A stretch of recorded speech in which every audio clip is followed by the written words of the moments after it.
Hey, Trauma Rock Stars. I want to welcome you to this episode, and I'm so excited for everybody to meet Coach Rob. He has got quite a story. You're a 10-year Navy vet, which thank you again for your service. We just had Veterans Day not too long ago, and you were a federal police officer, and you basically decided to start a business, and then COVID hit.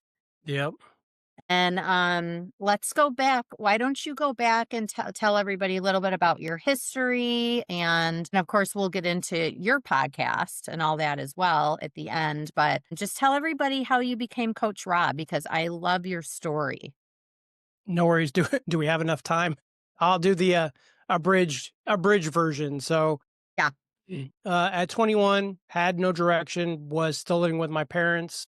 Probably if it wasn't for my dad and the era that he lived in, I'd probably still be living with my parents right now because I really just didn't have that drive or direction.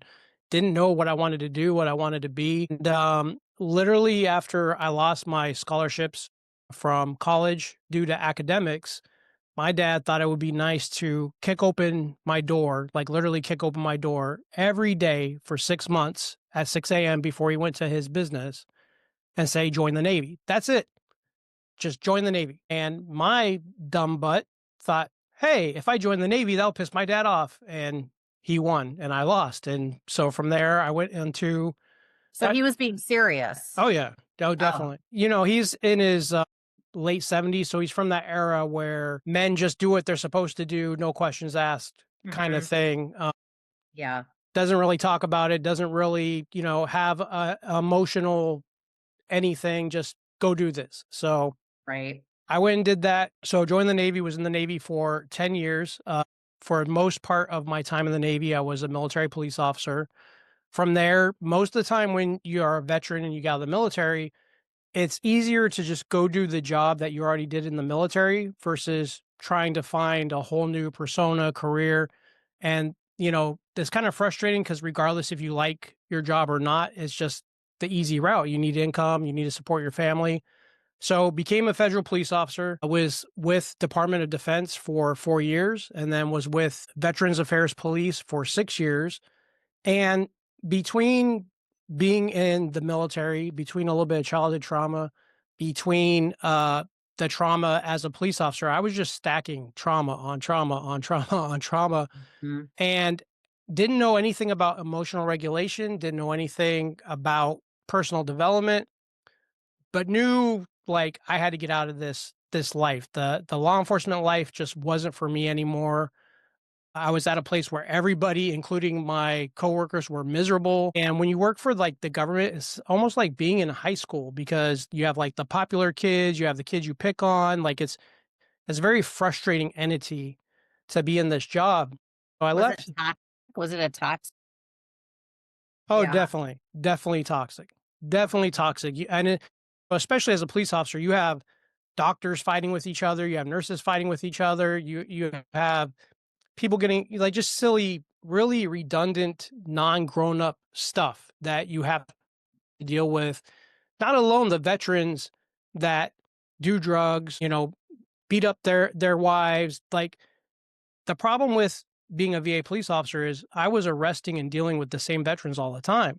Hmm. Originally, when I took this job, I'm like, I'm a veteran. This is my community. I'm going to be here for the veterans. Right. It really gave me like a jaded persona of veterans because I was just dealing with the worst of the worst, taking the same guys to jail, fighting with the same guys, taking the same guys to the psych ward. So it was very frustrating. So I decided in 2018, after my mom had passed, I wanted to do something different. And I always wanted to own a gym. Fitness is the passion, it's the number one cornerstone in my coaching. Yep. And so my girlfriend at the time, now wife, took out all the loans. My credit was shot. She took out all the loans for me so I could open this gym. So I ran a strength and conditioning gym for 4 years. And then COVID happened. And being a small business owner, single entity, didn't have employees, I had to fold and quit. It's still a decision that really sucks. And I hate thinking about it this day. So after that, had just basic jobs, had a security job for events and venues. So when they did concerts, sometimes I would, escort some of the stars and stuff to where they had to go, things like that. Nothing too crazy, but just was unfulfilled and still kind of frustrated and a cop, which at the time wasn't the right answer. So I get state certified here in Florida. I find a department to take me. I was only there for 4 months before I quit. Second day on the job, a young man took his life. I had to deal with that. I had to process the scene. I had to do Yeah. everything that comes along with that type of investigation. Then I'm dealing with the worst of the worst on the streets. Now I'm not dealing with veterans. I'm dealing with like real bad guys. And 4 months at 46, 45 years old, I'm like, yeah, I can't do this. I remember coming home just breaking down in tears. And after having a discussion with the wife, she's like, well, if you need to quit. And that kind of led me to have to reinvent and pivot. So luckily, as a veteran, there's a lot of benefits for us out there. So I started going to school full time. I actually graduate in 5 more months with a degree in communications. The good thing, thank you. The good thing about being in school, the Department of Veterans Affairs will give you a stipend, like a housing allowance. So Mhm. between my disability and my housing allowance, we were okay. But knowing once again that I wanted more out of life, that's how Coach Rob battle fitted the Battle Harder podcast, and everything was kind of developed from the whole struggle of my entire life, so to speak. I think I told you this before too. I love the name Battle Harder Spot Podcast. It's like perfect. Thank you. Yeah. Do you feel like a lot of vets are just forgotten? Or do you think they just don't realize there are resources out there for them to help them? It's a Yeah. very good question. So first of all, what the civilian sector, Mhm. right? So the thing about veterans that the civilian sector may not know, when we get out of the military, we lose everything. And I mean everything literally overnight. You lose Mhm. your pay, you lose your medical benefits, you lose your camaraderie, you lose your tribe, you lose your identity. And that's a very scary place to be, especially if you've done it for, 5 years, 10 years, 20 years. Mhm. And you may not necessarily know where to go. So they have a class, a transition assistance class before we get out. And what sucks is it doesn't really offer you the information that you need to be successful when you get out. So, they just tell you like how to write a resume, how to look for a job, but then there's no check-in process after you get out. Like there should be some sort of personal development, some sort of coach, some sort of person that when the veteran gets out, they're doing monthly checks on them, they're helping them, push them forward to do something new and really trying to lock them in to be successful. So I think right there is a huge reason why veterans kind of go, off the grid, so to speak. And Mhm. from a psychological standpoint, like I really don't understand it, but a huge part of veterans, they just give up. Like after they get out, they stop working out. They let their succumb to their injuries. They start with the drinking, because it's almost kind of like a thing of freedom. Oh, There's those regulations anymore. You can do literally whatever you want, and I think some people. oh, So when they get out and they don't have those rules and regulations, a lot of them just go overboard with what they can do and what they're able to do. and then interestingly, being military and then going into being a civilian police officer as well, there's a lot of trauma that comes with that too. Like Yes. lasted 4 months, you were like, "I cannot keep doing this. This isn't." Yeah, I was literally stacking trauma from the military, trauma from being a federal police officer, and then trauma from being a civilian cop with no healing, so to speak. Yeah. Did you start your healing process before you started your podcast, or did it kind of all coincide with each other? Yeah, so, I was always the guy that was very angry, very negative. I didn't love myself. I didn't have self-worth. I had a sense of hopelessness, but I'm also the guy that for whatever reason I've always wanted to be like the most optimal that I can be. Mhm. And I've never been afraid to take meds or go to therapy or do the things that may work. And I'm actually on medicine for depression and mood, which helps substantially. I have a counseling appointment tomorrow. Like I said, Mhm. fitness is paramount in my life. Yeah. And so I was married for 18 years and I lost my marriage. And I always say 60%. Now, obviously, it always takes two, but 60% was my fault, my anger, my frustration, my being sad, lack of communication, lack of leading the household, everything that probably would have made my marriage probably successful and last a little longer. So, my current wife, we've been together 8 years. We've been married for 1 year, but I started to see the same patterns, right? How I was angry, how I was talking to her, how I was treating her. And I didn't want to lose her.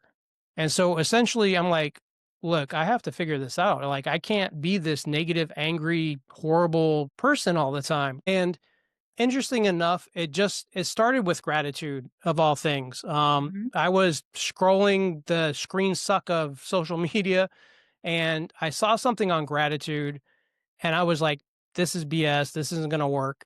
And all I did is before I went to bed, I started thinking of just three things that I was thankful for. I'm like, well, I have a decent house. I have a wife who loves me. I have kids who are healthy. And then I just started repeating that cycle over and over again. And that started to make me feel better. And I was like, okay, there's something to this. Then I started looking into, journaling and breath work. And then I started like, well, shoot, I can write my own journal. I can write my own programming. I have a personal training certificate. I'm getting my degree in communications. Like I've been in law enforcement, fitness, military my whole life. Why don't I apply these principles to coaching? And if I could help, one man not feel Yeah.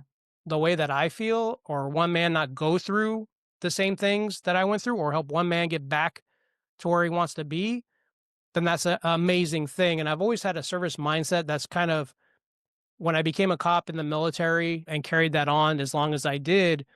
I just always wanted to protect those that couldn't protect themselves. Mhm. And so having that service mindset has changed my perspective. It has helped me. And what I tell people, my trauma didn't go away. My trauma probably will never go away. Right. And I have bad days. Sometimes I still have outbursts. Sometimes I catch myself cussing at someone that cut me off. But the thing is, I can recognize that now and I can stop the behavior before it continues on down a bad spiral.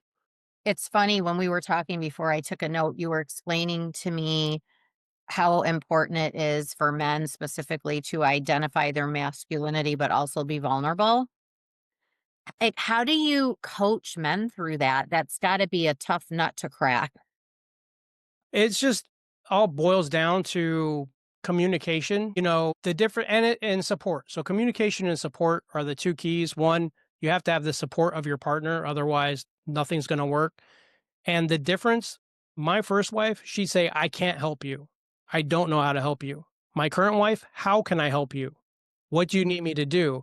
And we have a running joke that I call her my emotional support wife, because she Yeah. is like Yeah. she's taken the bad that I've done and she understands that it's not because I necessarily want to act that way. It's because of, the chemical imbalance in my brain or whatever I faced, during my trauma. So having the support is huge, but it's just, I guess, teaching more men that there is no such thing as toxic masculinity. It's just masculinity. And if you want to be a protector, provider, and you want to preside and lead your household, you have to be able to communicate that to your partner those days where something may be very bad or something may be very bothering you. Because at the end of the day, regardless if you're married or not or out in society, no one knows what you're going through unless you tell them. Right. So when I talk to men about this, it's just asking the right questions that nobody asks, like basically, how do you expect your wife to understand you if you're not going to tell her? You know? Mhm. And then it just goes deeper to, most of the time, everybody, it seems like has some form of trauma or some sort of issue or something Yes, bad that happened in of their course. life. Yes. So it's just talking to that person, asking the right questions after like 20 years, 25 years. And he Mhm. was just distraught and didn't know where to go. And I'm talking to him. He's older German, and all I said to him is, "How do you want your daughter to view you when you're gone from this earth?" He's like, "No one ever asked me that because that was the right question. And then he started thinking about that. Well, I wanted to know that I was brave and I was powerful. And then I can go, well, how do we get there? And you start to reverse engineer everything backwards and Mhm. then give them the tools and the tricks to help them do what they need to do to be successful. I can look at any man, and any man is either lacking fitness, mindset, or discipline, either one of them or all three. And we need those three things in order to be successful, to be proud of ourselves, to have purpose, to feel loved. So that's where I go in there and I start to fix those things. Do you find the mindset part of it? Because, men are supposed to be strong and tough and not have emotions and not have feelings and not be vulnerable, which we know is bullshit. They're supposed to have all of those, but it's just a label kind of and do you find that that mindset is the hardest part to shift in people? Or do you think once in men, I should say, but do you think once they know it's okay, it's a relief that comes off of them? Or I think mindset's difficult for anybody. I mean, even well, me, yeah. even me, a lot of times I still get stuck in my head. Sometimes I have Oh, that imposter syndrome. me Sometimes, too. So I think mindset's difficult for anyone. The thing about us being men, most of us, we have like this deep internal, deep seated rooted thing that we need to have purpose. We need to Mhm. have drive. We need to be working towards a goal and working towards something. And if your mindset's shot, you're not thinking about going to a goal or having purpose, and a man without purpose is a very dangerous thing. That's what leads to drinking, Yeah. infidelity, all the bad stuff.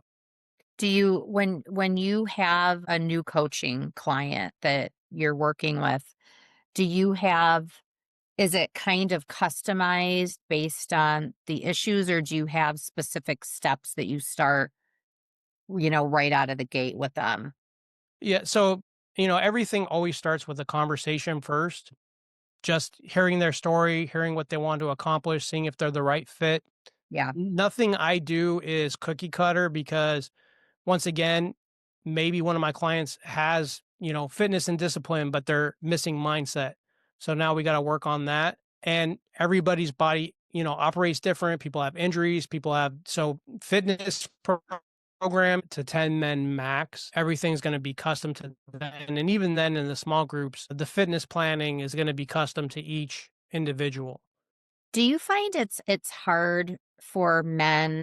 I know for women it is, I'm sure is for men to find other men like-minded, because you kinda you go through your friend group and you go, what's the saying? You're only as good as the Your 2 five closest people. friends. Yeah. Do you find it hard? So there's a coach, there's a quote, it's like, "You're only as successful as your 5 closest friends." Yeah, And there's a lot of gurus that talk about, like, if you wanna be with your like-minded people, your tribe, so to speak, you have to go out and seek those. And, for instance, I was just in North Carolina this weekend at a, like, men's retreat, being with like-minded men, talking to like-minded men, bouncing ideas off of them, and I don't have a lot of male friends. I'm trying to make some, but it is definitely it seems like it's definitely harder for men to make friends than it is women, and it's just our ego, so to speak.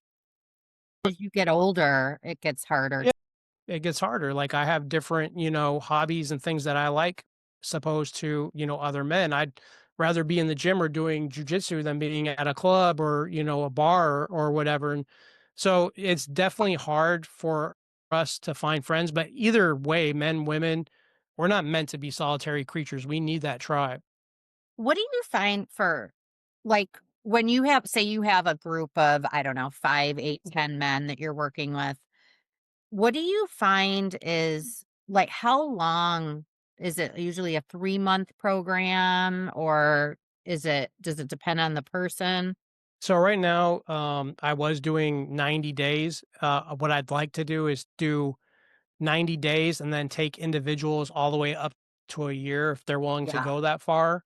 But I've found that typically you can make significant change within that 90 days. 90 days. Yeah. What do you find with and I'm asking this for myself too, for selfish reasons, but what do you find when like when you for yourself and when you're coaching men, like what do they need most from their partners? Just to understand that society has, like you said, made us to be big, bad, tough, strong, and not have feelings.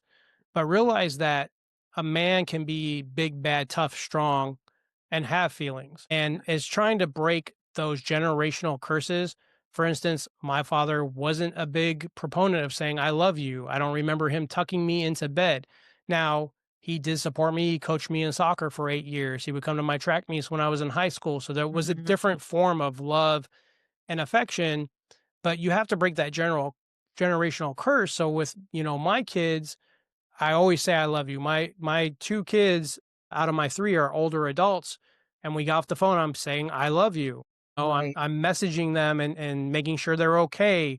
I used to tuck them in as kids and watch TV with them and, take them to all their events and do those things that's necessary to make them feel loved. So I think from that support system, it's one, like, the support is huge. You have to have someone that can come to you and meet you where you're at. If you can't meet someone where you're at, you can't, communicate to fix the problem. So realize that if a man is feeling depressed or sad or angry or beaten or defeated, it doesn't mean we're broken. It just means there's something that's really internal that's bothering us. And we need to figure out what is the best way to get that out and get that out in a healthy manner to move past that and start being successful. Well, you referred to your wife as your emotional support partner, I think is what you had said. What was it that you said she says to you? So days that are really bad, one, I can tell her I'm like, like today's just not Bad good. day. It's really bad. I'm really feeling that depression. And she'll just ask the right questions, not in a badgering way, but like, would you like me to leave you alone? And then I could say, like, yes, I'm going to go for a walk, or give me 30 minutes. Or it could be like, no, I want you to cuddle with me and I want to watch TV and, sense of belonging to you. So it's once again, communication is, that's why I'm a communications major. Communication is huge and key to any partnership, no matter. But if you can't be, I am so 100% upfront and honest with my wife, and honesty in men will definitely help because she can go through my phone at any moment. She knows the password to my phone. Yeah. I don't have any issues with that. I just started seeing a chiropractor for a back injury. It's a female. I told her, I'm like, babe, I saw a chiropractor. It's great. She goes, she, I'm like, yes, it is a woman. So hide, what do we, if we're in a loving relationship, what do you have to hide? I know. I always say, and I think I can't remember where I heard this, but I always say, he who has nothing to hide hides nothing. Exactly. I've been through a lot. My journey and my like starting the podcast like it consumes you. It's so much more work than people even realize. Definitely. Like, people, like, they don't tell you about that stuff, right? It's like, "Oh, it'll be fun and, and help," and so it's I feel like with me, it's always me, me, me, me. It's always about me, me, me, me, and I've gotta remember, and my boyfriend can hear us right now, to say, like, what do you need from me for you?" You know? And the fact that you have that with her, I don't want, not the word inspiring, but it's motivating for other, because to be able to have that support, because I think it's gotta be so hard if you don't have that. And I think, like, when you have that support, that helps me recognize, like, if she says, you're talking to me nasty, because I have that support and that love, I don't have to, be on guard and say, well, you do this, and start pointing fingers. I can say Okay. internally, I'm sorry, babe, I'll work on that, and actually start to work on that. And I think that's another problem in relationships. When someone attacks you, you can talk to somebody and say, look, babe, I'm having this issue. This is bugging me. And once again, just talk. Why is this bugging you? It's bugging me because of this. The yelling, the pointing fingers, the trying to get over on each other, Mhm. that's not love. Yeah, that's you're not gonna get anywhere. With your podcast, do you have mostly men on your podcast that talk about this, or what is your goal for your podcast? My goal for my podcast is just to hopefully be an amazing storyteller. I'd like to say all the time that I want to be the veteran Joe Rogan, so to speak. I always say I wanna be the Mel Robbins Mel Robbins, of trauma, yep, and I love her, and I love Joe. Mel Robbins is amazing. Tony Robbins is amazing. Like Yeah, there's so and many Dean, amazing people out there. yeah. And no, I have tons of women on my show. While I'm a men's coach, my show is for anybody that, whether it's a fitness professional, a psychologist, a neuroscientist, anything in the space of being the most optimal person you can be. And I've had some women that, like, my podcast is therapy for me. It's very therapeutic It is, I will agree with you with that, it is very therapeutic. because a lot of times I had a woman who, she came from the UK, she came to the US, she married a man for love. He was violent, he was abusive, he kicked her out of the house, left her with nothing, and she had to rebuild her whole life. And I'm sitting here like, holy cow, like my life's really not that bad, not that Yeah, bad. Like, not to put her down, but she became an amazing person and just showing the world that at your darkest moment, you can become the most resilient person ever. I had somebody on mine late recently that had to do that at 60, Oof. and he's thriving, though, but he had to do that at 60 years old with cancer. With your I was just thinking about what you were saying about the vulnerability piece, and I think if somebody's thinking about, like, when you go back to when you first started, it was the simplest thing as gratitude, and then you started journaling. Are you still journaling? I do on occasion. I'm more kind of, I don't follow like a prompt or a system. I just write. So whether it's Mhm. I really believe for me, I have to have some form of structure. And this isn't even like military, but if I don't write things down, like the past couple days, my business has been amazing only because I've written down or typed up a list and I'm sticking to that list that Monday I'm going to do this, Tuesday I'm going to do this. The And systems. yeah, and if I'm frustrated, I will write down I'm frustrated because of XYZ and be able to look at that and, why am I frustrated? And start asking, once again, the right questions. So yeah, I do journal occasionally. Do you people that you help and you're coaching, they've already got, like you said, they're lacking one of the 3 things, if not all, probably in a not so healthy relationship, if they are in a relationship. How do you help them to, because it's kinda like one thing at a time, but do you find that once they start working on those 3 things, the relationship gets better, or it just ends and they start over? So, once again, everything's a case by case basis and Yeah. depends on what kind of relationship they're in. And, I try to do the best I can without, so preface this, I'm not a psychologist. I do everything through real life experience and my trials and errors. But the whole entire reason why I built everything out, fitness, mindset, discipline, when you take care of your fitness, and when I say fitness, I mean your exercise, your health, your nutrition, your mental, emotional, and spiritual health, the totality of your health, your life changes. Mhm. And when I got out of the military, I got so depressed, I blew up to almost 300 pounds. And Wow. I was just fat and couldn't move and just felt Mhm. disgusting all the time. And before I knew anything, because you know what you know, right? I went to Planet Fitness, got my $9 membership, and I literally every day would do the elliptical for 30 minutes, the treadmill for 30 minutes, and then the bike for 30 minutes and call it a day before I met people that said, "Hey, you need to do weights and you need to do this and Right, right. and all that stuff." So You showed up. exactly. And when a man is in some kind of shape, you don't have to have abs, you don't have to be a bodybuilder, but Right. when a man is in some kind of shape and he looks like he does some sort of activity, you go into a room and people are gonna wanna know who you are. You go into a job interview versus someone that's sloppy and fat, you have a better chance of getting that job. So the totality of fitness first, if you can start getting in shape and take care of your body and health first, your mindset's gonna change. You're gonna have the discipline because you're already working out and doing what you need to do to be healthy. So all three kind of are interchangeable and go hand in hand.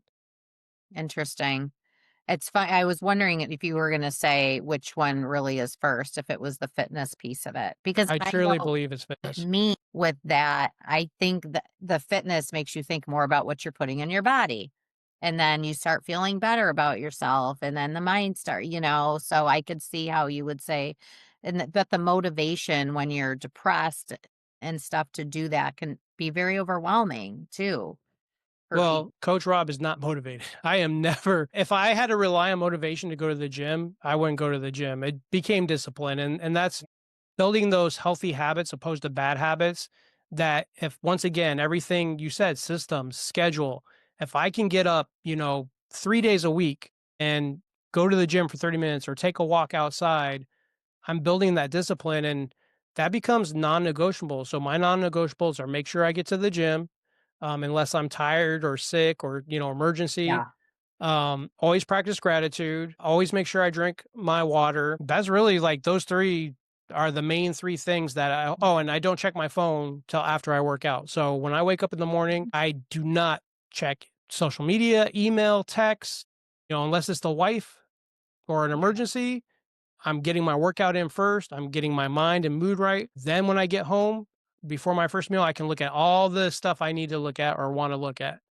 Had you mentioned just for a second, you mentioned spirituality, and whatever you believe in. What do you, and I don't want people to, I just want people to believe in something. That's how I feel, Me too. So how do you help people that to start having faith again in whatever that is you believe in? Uh, I think that's really, I mean, that's an awesome question. I've never even really thought about that. It's just everything's communication, asking them if they believe in anything. And if they do believe in it, what would their God or entity or energy want from them? I guess I consider myself a Christian. Yeah, I pray every night. I've read the Bible a couple times and know some Bible verses and all that good stuff. But you could literally, take Christianity and if you're thinking like, what would God want me to do? Well, God would want me to live a very purposeful life. He Mhm. didn't put us on this earth to just suck and be, Yeah. struggle and weak. And if you go back, through the Bible and everything that talks about struggle and pain, it's all to get you somewhere. It's Mhm. not intended to hurt you. God does not want to hurt you or make you feel bad or ruin your life. It's to make you harder and callous to get you to where you need to go. Mhm. Yeah, it's gotta seem very overwhelming for people who are just lost and they just don't even know where to begin, just feel completely. So if somebody was reaching out to you or even thinking about, well, maybe I should reach out to Rob. They're watching this and they can relate to Coach Rob and your story. What would you say? Like, would you just tell them, like, what would be that first step if they're just not quite ready to, they're scared. It's all fear driven, right? Everything starts with just a open conversation. I don't charge for that. It's just Yeah. talking casually. It's almost like if I met a stranger and we're going to get a cup of coffee, right? Mhm. This Mhm. isn't me trying to sell you anything. This isn't me, well, using tactics to try to get you to buy something. This is Mhm. having an open conversation because I'm only going to work with the men that want to change. I don't take people that, half-ass stuff. If they truly want to change and they truly believe in the stuff I'm giving them and they can find that just that tiny sliver of whatever to believe in themselves, then we're going to work together. And it's just, once again, basic questions about their relationship, their life, their job, looking at how they talk, how they carry themselves, everything that's required for me to make a decision if there's a way we can move forward. So tell the world how to get in touch with you, and I'll include it also in the podcast. So I'm literally everywhere on social at Battlefitted. If you Google Battlefitted, I think my ugly face is on like 20 pages of Google. My website is battleharder.com. The podcast is Battle Harder. It's literally on everywhere, YouTube and all streaming platforms. but my most, I guess, active social platform is either LinkedIn or Instagram. And I'm the kind of guy that if you DM me and it's a true DM, it's not like a spam Yeah. salesy thing, I will answer the DM and I will personally get back to you. I don't have secretaries or bots. Yeah, me too. I answer. I'm try to be my 100% authentic self so I can, serve who I need to serve. Yeah, this is so great. I think that a lot of people are going to be listening to this and be inspired by your story, and the fact that you said that you can do so much in 90 days.